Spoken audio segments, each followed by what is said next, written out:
एकनाथ शिंदे आणि रवींद्र चव्हाण डोंबिवलीमध्ये एकाच कार्यक्रमात एकत्र आले। फोडाफोडीच्या राजकारणानंतर डोंबिवलीमध्ये विकास कामांचं उद्घाटनाच्या कार्यक्रमाला दोघांनी हजेरी लावली।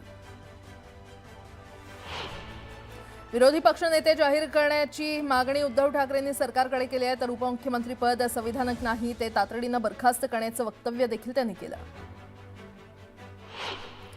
पुण्यात शरद पवारांची राष्ट्रवादी महाविकास आघाडीतच लढणार आहे। पुणे मनपात दोन्ही राष्ट्रवादी एकत्र येणार नसल्याची माहिती आहे। शरद पवारांनी प्रशांत जगताप यांना शब्द दिलाय। मालाडमध्ये आरोग्य प्रशिक्षण केंद्राच्या लोकार्पणाआधी काँग्रेस आणि भाजप कार्यकर्ते आमने-सामने आले। गोंधळानंतर मंत्री लोढा आणि आमदार असलम शेख यांनी एकत्र लोकार्पण केलं।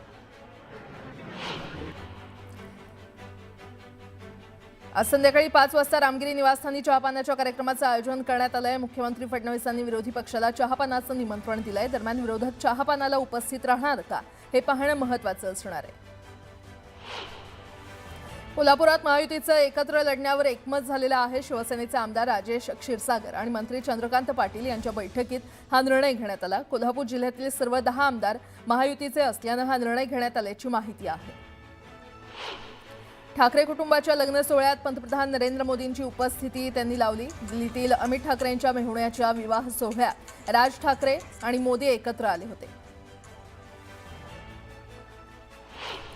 यवतमाळ नगर परिषदेसाठी 20 डिसेंबरला मतदान होणार आहे आणि यासाठी निवडणूक आयोगाने सुधारित कार्यक्रम जाहीर केलाय। उमेदवारांना 18 डिसेंबरच्या रात्री 10 वाजेपर्यंत प्रचार करता येणार आहे। पार्थ पवारांप्रमाणे झाडांनाही माफ करण्याची मागणी अमेय खोपकरांनी केली आहे। तपोवनातील वृक्षतोडीवरून त्यांनी सरकारला टोला लगावलाय।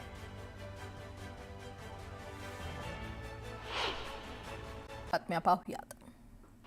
मुंबईच्या चारकोप पोलीस ठाण्यात पोलिसांसाठी खास व्यायामशाळा सुरू करण्यात आलेली आहे। पोलिसांना गंभीर आजारांचा सामना करावा लागू नये म्हणून हा उपक्रम सुरू करण्यात आलाय। या उपक्रमाचं कौतुक केलं जातंय।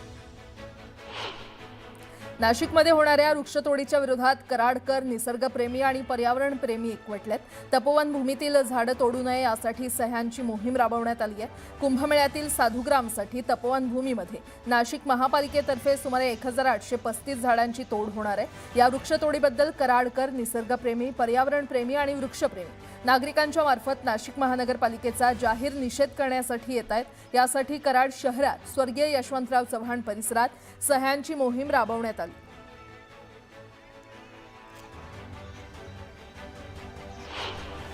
लातूर जिल्ह्याच्या औसा तालुक्यातील निळकंठेश्वर सहकारी साखर कारखाना सुरू झालाय। त्यानंतर आमदार अभिमन्यू पवारांनी नवस पूर्ण केला। किल्लारी पाटी येथील कारखान्यापासून ग्रामदैवत निळकंठेश्वर मंदिरापर्यंत 3 किलोमीटर दंडवत घालत आमदार पवारांनी आपला नवस फेडला।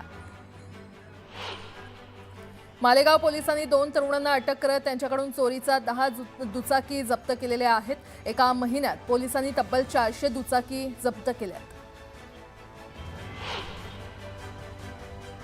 मिरची पावडर डोळ्यात टाकून लुटणाऱ्या एका चोरट्याला पोलिसांनी जेरबंद केलंय। अकोल्यातील खदान पोलिसांनी ही कारवाई केली आहे। त्याच्याकडून मोबाईल आणि मोटारसायकलसह 1,80,000चा मुद्देमाल जप्त केलाय।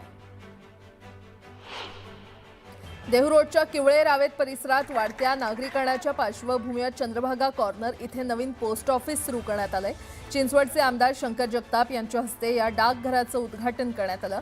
नागरिकांसाठी आधुनिक डिजिटल सुविधांबरोबरच पोस्टमॅनची उणीव भरून काढणारी ही महत्त्वाची सुविधा ठरणार आहे। मुंबई गोवा महामार्गावर सरकार आणि ठेकेदारांच्या विरोधात अंत्ययात्रा काढण्यात आली। मुंबई महामार्गाचं काम रखडल्यानं ठेकेदाराविरोधात जोरदार घोषणाबाजी करण्यात आली। यावेळी माणगावमध्ये जन आक्रोश समितीच्या वतीनं 3D यात्रा काढत निषेध नोंदवण्यात आला।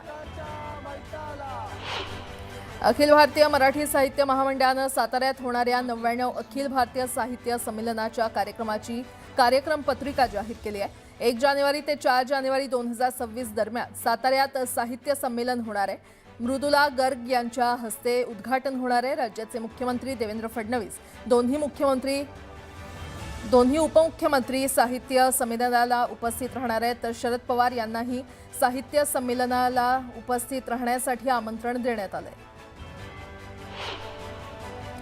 बांगलादेशने कांदा आयातीला परवानगी दिली आहे आणि त्यामुळे भारतातील कांदा उत्पादक शेतकऱ्यांना मोठा दिलासा मिळाला आहे। 7 डिसेंबरपासून दररोज 30 टनाचे 50 कांदे आयात परवाने दिले जाणार आहेत। अर्ज केलेल्यांनाच IP परमिट मिळणार आहे।